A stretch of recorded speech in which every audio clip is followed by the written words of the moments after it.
réalisé par Siap 2, El Marjani Fouad. L'agent du service de sécurité incendie assure la prévention et la sécurité incendie dans les établissements recevant du public, E.R.P, et les immeubles de grande hauteur, I.G.H. Le feu et ses conséquences. Le triangle du feu. La réaction chimique de combustion ne peut se produire que si l'on considère trois éléments. Un combustible, la matière susceptible de brûler, solide, liquide, gazeuse, métallique, huile de cuisson. Un comburant, en se combinant avec le combustible, il permet la combustion, c'est l'oxygène présent dans l'air ambiant, ou un peroxyde. Une énergie d'activation, l'énergie nécessaire au démarrage de la réaction Chaz, réalisée par Siap 2, El Marjani Fouad. L'agent du service de sécurité incendie assure la prévention et la sécurité incendie dans les établissements recevant du public, E.R.P, et les immeubles de grande hauteur, I.G.H. Le feu et ses conséquences. Le triangle du feu. La réaction chimique de combustion ne peut se produire que si l'on considère trois éléments.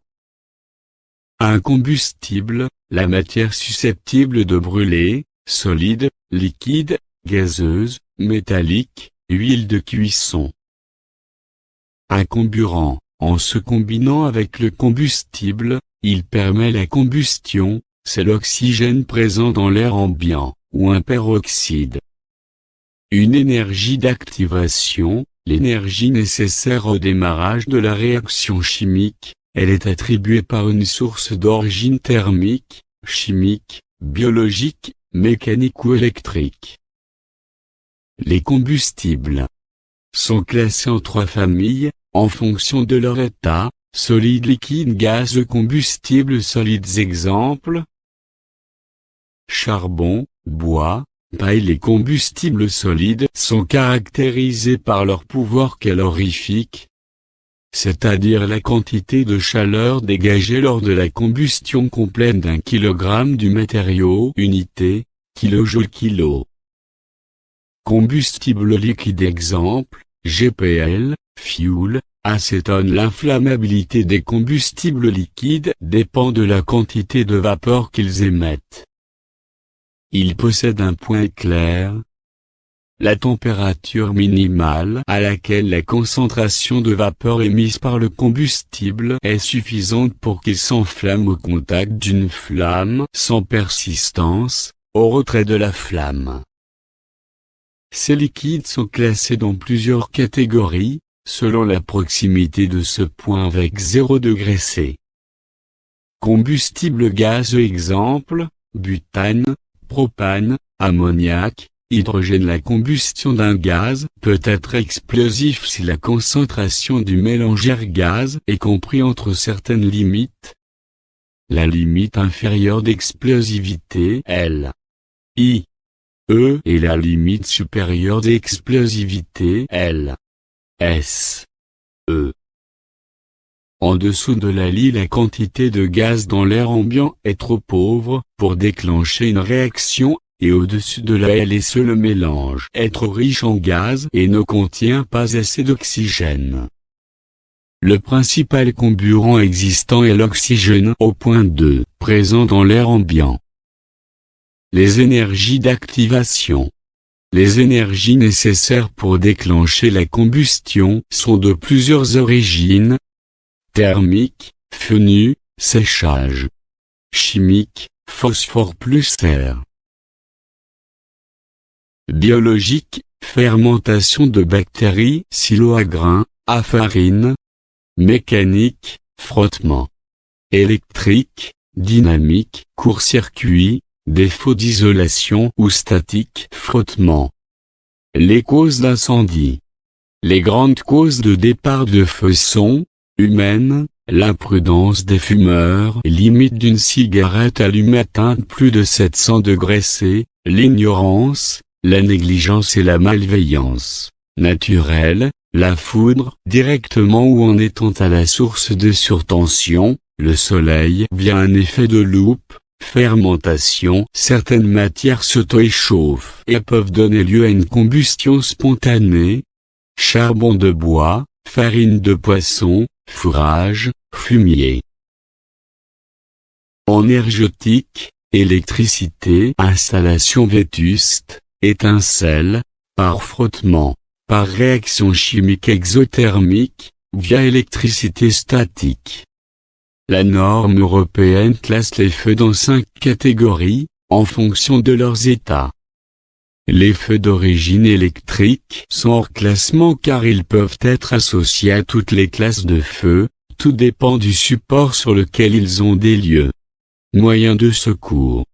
Il existe 5 moyens de secours. Les moyens d'extinction. Les dispositifs visant à faciliter l'action des sapeurs-pompiers. Le service de sécurité incendie. Le système de sécurité incendie. Le système d'alerte. Moyens d'extinction. On distingue 7 moyens d'extinction. Boucher poteau d'incendie privé et point d'eau. RIA. Colonne sèche et en charge. Installation fixe d'extinction automatique I.F. E. A. Déversoir ponctuel. Éléments de construction irrigués. Appareils mobiles et moyens divers. Sable, pelle, etc. Robinet incendie arme. Un RIA est un équipement de premier secours. Robinet incendie armé. Un RIA est un équipement de premier secours, alimenté en eau, pour la lutte contre le feu, utilisable par un personnel qualifié ou non. Ses caractéristiques sont les suivantes: un robinet d'arrêt de l'alimentation en eau, un dévidoir à alimentation axiale, un tuyau semi-rigide de 20 mètres ou 30 mètres avec un diamètre nominal 19, 6, 25, 8, 33, 12 et une formation du jet, 6 mm, 8 mm, 12 mm, une lance 3 positions, arrêt, jet diffusé, jet droit ou plein ou bâton, un soifon bombé, une hache facultative, une plaque de signalisation. Alimentation et vérification, ils sont alimentés en eau par les conduites publiques. La pression minimale doit être de 2,5 bar au RIA le plus défavorisé. Un manomètre est placé sur ce RIA. Des essais mensuels doivent être établis. Le contrôle de la pression doit être inscrit sur un registre spécial. Les colonnes sèches.